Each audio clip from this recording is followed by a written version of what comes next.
Et notre invité politique ce matin, c'est Raquel Garrido. Bonjour. Bonjour. Merci beaucoup d'avoir accepté notre invitation. Merci à vous de l'invitation. Députée La France Insoumise de la Seine-Saint-Denis. On est ensemble pendant 20 minutes pour une interview en partenariat avec la presse régionale représentée par Stéphane Vernet de Ouest France. Bonjour Stéphane. Bonjour Oriane, bonjour Raquel Garrido, bonjour. Et c'est Raquel Garrido, pardon. On va commencer en parlant de cette marche contre l'antisémitisme qui a eu lieu dimanche. 182 000 personnes qui étaient réunies dans toute la France. Est-ce que c'est une faute de la part de Jean-Luc Mélenchon et de la direction de la France Insoumise de ne pas y avoir pris part ? C'était un très bon réflexe d'organiser une manifestation citoyenne pour que les Français aient un moment commun pour marquer une réprobation totale de l'antisémitisme. Je rappelle quand même, à tout seigneur, tout honneur, que l'idée était partie d'Olivier Faure, quand même des rangs de la NUPES. C'est chez nous qui était sorti ce réflexe, et c'est pas anodin, c'est pas un hasard en fait qu'il y ait chez nous ces anticorps-là.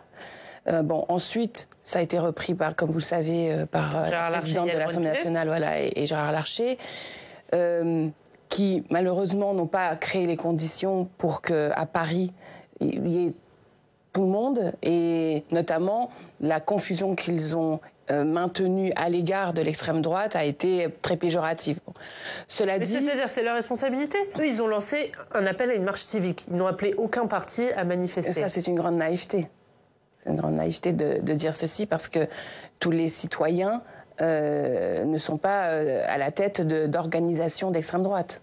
D'accord. Donc le citoyen Zemmour, ou la citoyenne Marine Le Pen et tout son état-major, c'est pas des forces politiques, je veux dire, anodines. Ce sont des forces qui ont pour fonction dans la société française de faire développer le regard xénophobe, le regard discriminant, notamment à l'égard des Français d'origine musulmane. Et donc ces lunettes-là, qui sont les lunettes du racisme, ce sont les mêmes que celles de l'antisémitisme.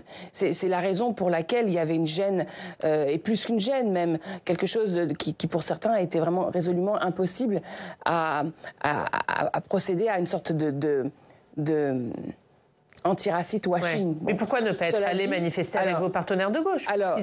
Cela dit, je sais que la majorité, l'écrasante majorité des personnes qui ont manifesté dimanche partout en France l'étaient contre l'antisémitisme. C'est évident, ça va de soi. J'ai pu le constater moi-même à Strasbourg, d'ailleurs.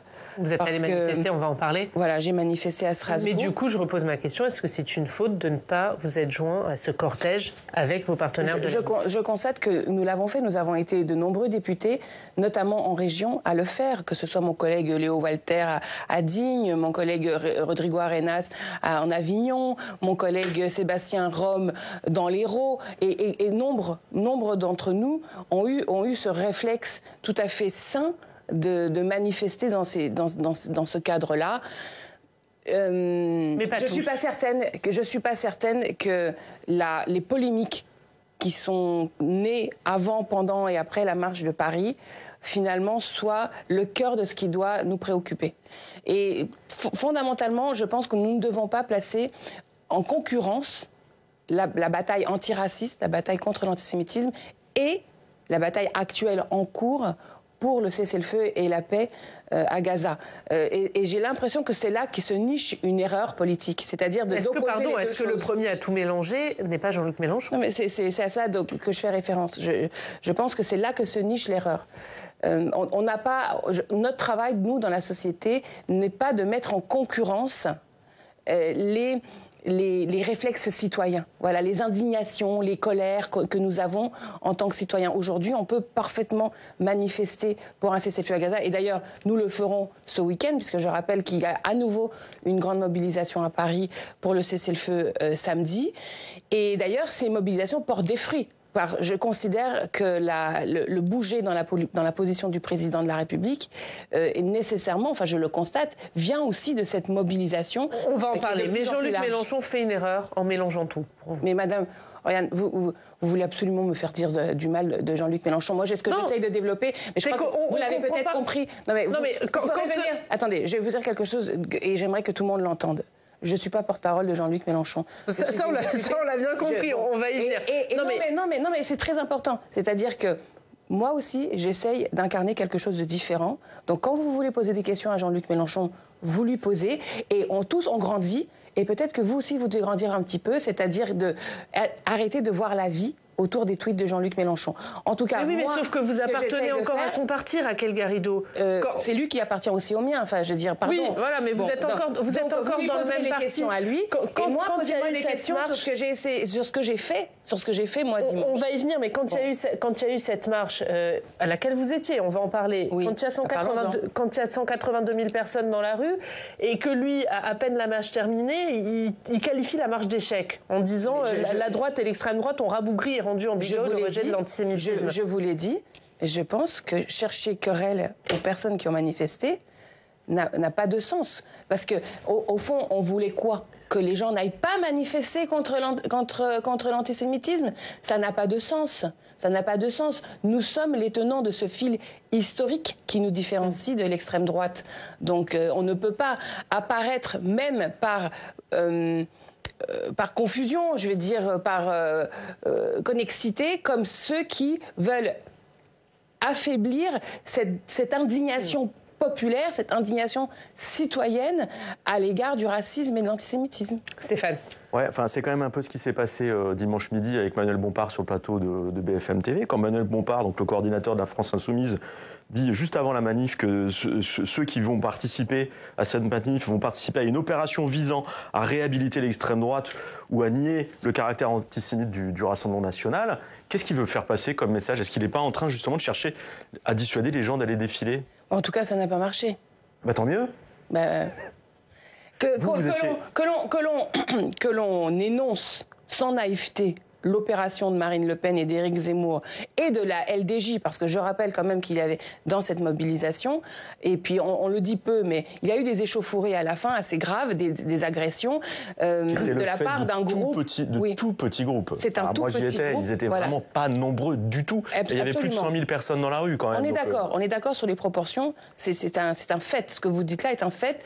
La grande masse, et je l'ai dit, la grande masse des gens qui étaient là étaient sereins, pacifiques, dignes, fédérés, mais c'est quand même un fait également que Marine Le Pen s'est assez pavanée avec son état-major. C'est un fait qu'il y avait Éric Zemmour, qui aujourd'hui est un raciste multicondamné pour des propos, notamment à l'égard de nos compatriotes arabes ou d'origine musulmane, et qu'un groupuscule agressif, armé, considéré comme terroriste en Israël et aux États-Unis, la LDJ, était présente pour soutenir Marine Le Pen. Tout ça est une réalité. La réalité est complexe. Et donc, la dire dans sa complexité fait partie aussi du travail des députés que nous sommes. Mais je le dis, je trouve qu'il y a quand même quelque chose de très...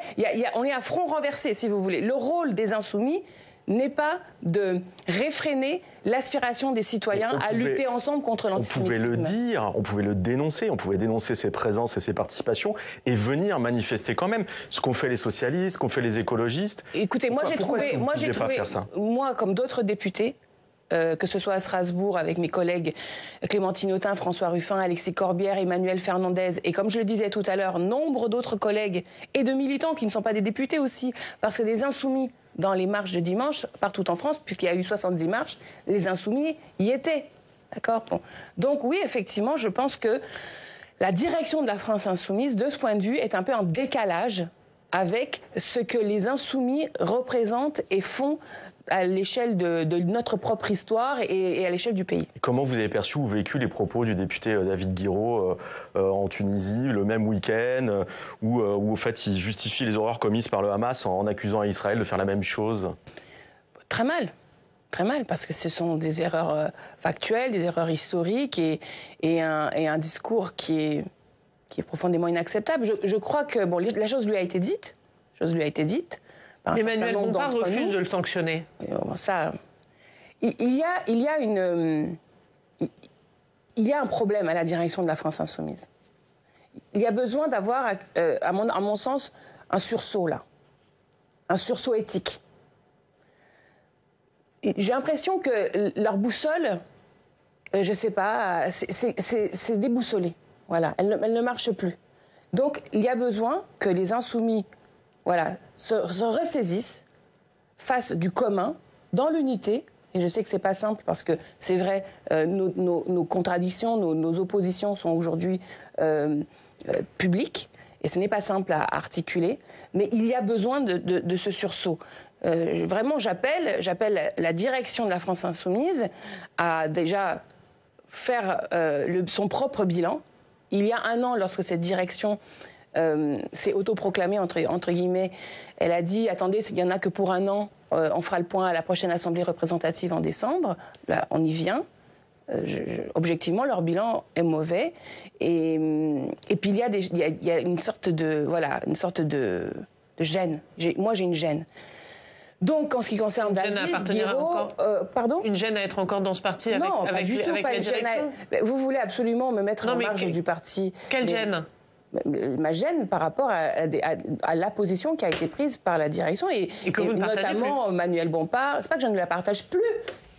C'est que c'était pas notre position. Je veux dire, ce n'était pas notre position. Moi, j'ai l'impression, dans ce cadre-là, d'être une insoumise on ne peut plus banale et canal historique. Vous voyez ? J'ai pas du tout l'impression que c'est moi qui ai bougé. J'ai pas du tout l'impression. Peut-être que je me trompe. Mais j'ai l'impression d'être solide sur mes assises et mes principes qui sont ceux qui constituent mon engagement dans cette organisation. Et donc, voilà, je pense qu'il faut s'amender, il faut se regarder en face et il faut aussi corriger. Il faut corriger. Mais on ne comprend plus la stratégie ou le dessin de ce mouvement. Je ne sais pas si vous avez entendu Manuel Valls sur France Info TV samedi, qui accusait Jean-Luc Mélenchon, qui disait Jean-Luc Mélenchon veut tout faire pour que Marine Le Pen gagne en 2027, de façon à précipiter une espèce de chaos en France dont la France Insoumise pourrait tirer parti. Est-ce que ça, c'est de la politique fiction ou est-ce qu'il y a une part de vrai dans ce... Manuel Valls, d'abord polémiquer avec Manuel Valls, je ne vois pas l'intérêt, parce que pour moi, il représente vraiment pour le coup une marge totale de la vie politique en France. Cette espèce de calcul délirant qui consisterait à pousser le Rassemblement national. Choisissez des références autres que Manuel Valls. Manuel Valls, c'est la loi de déchéance de nationalité. Donc il y en a bien qui ont pavé le chemin de l'extrême droite. C'est eux, d'accord ? Aujourd'hui, l'extrême droite prospère aussi sur l'échec de la social-démocratie. Et justement, notre fonction historique à nous était de s'assurer que les erreurs grossières de la social-démocratie n'aboutissent pas à la disparition totale du fil historique de l'émancipation et du progrès que nous représentons.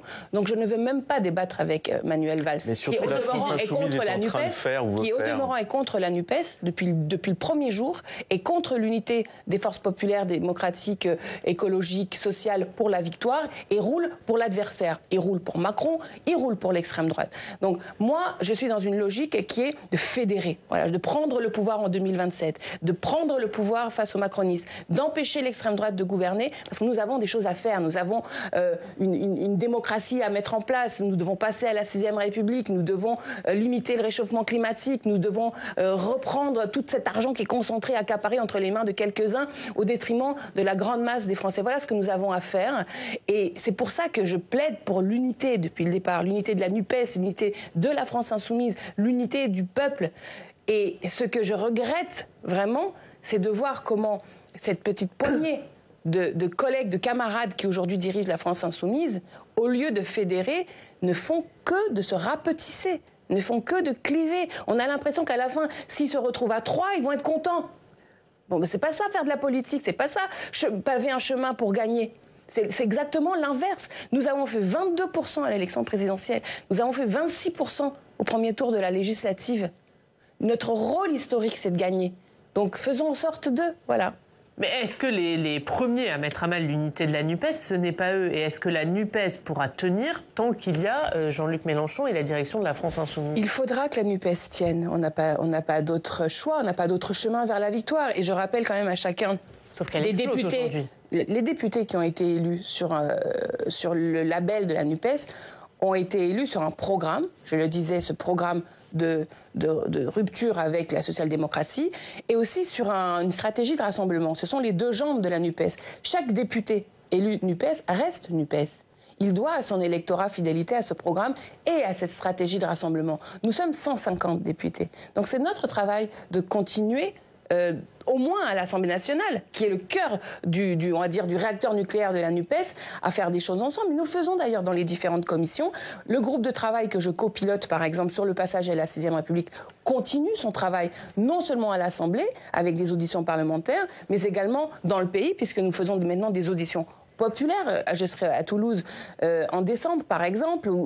Mais aujourd'hui, Raquel Garrido, elle ne fonctionne plus, cette NUPES. Il n'y a plus de réunion de l'intergroupe. Mais il n'y a plus de réunion de l'intergroupe. Il y a un moratoire des socialistes. Il y a Fabien Roussel qui dit qu'il veut partir de la NUPES. Bon, factuellement, aujourd'hui, elle ne tient plus. Ce qu'on ne comprend pas, c'est pourquoi vous, et parce que vous n'êtes pas toute seule sur cette ligne à la France Insoumise, non.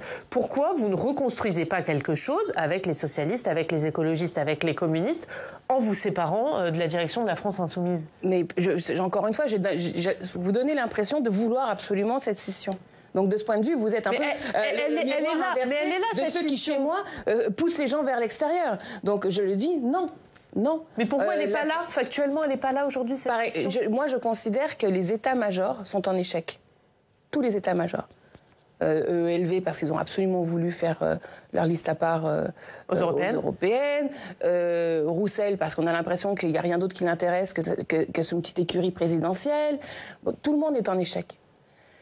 Et alors, nous, les députés, nous ne sommes pas élus par nos directions. Nous sommes élus par des citoyens. Nos électeurs nous ont donné un mandat, nous devons être fidèles. C'est une forme d'éthique de notre propre pouvoir de politique. Donc, on ne peut pas se défausser. Moi, je ne me défausse pas. Je ne dis pas « Ah bah, vu que Roussel et Mélenchon sont fâchés, ah bah du coup, ah bah j'arrête tout. Ah, j'arrête tout et j'attends comme ça que messieurs se rabibochent. » Mais enfin, on n'est pas des enfants. Je ne suis pas un enfant. Aucun d'entre nous n'est là pour faire de la décoration autour de gens qui ont envie de s'entre-déchirer. Nous sommes responsables et co-responsables de notre propre histoire politique. Mais est-ce qu'aujourd'hui, vous êtes encore réconciliable? Parce que c'est ça la question. Mais il le faudra, madame. Il le faudra, sinon on ne gagnera jamais.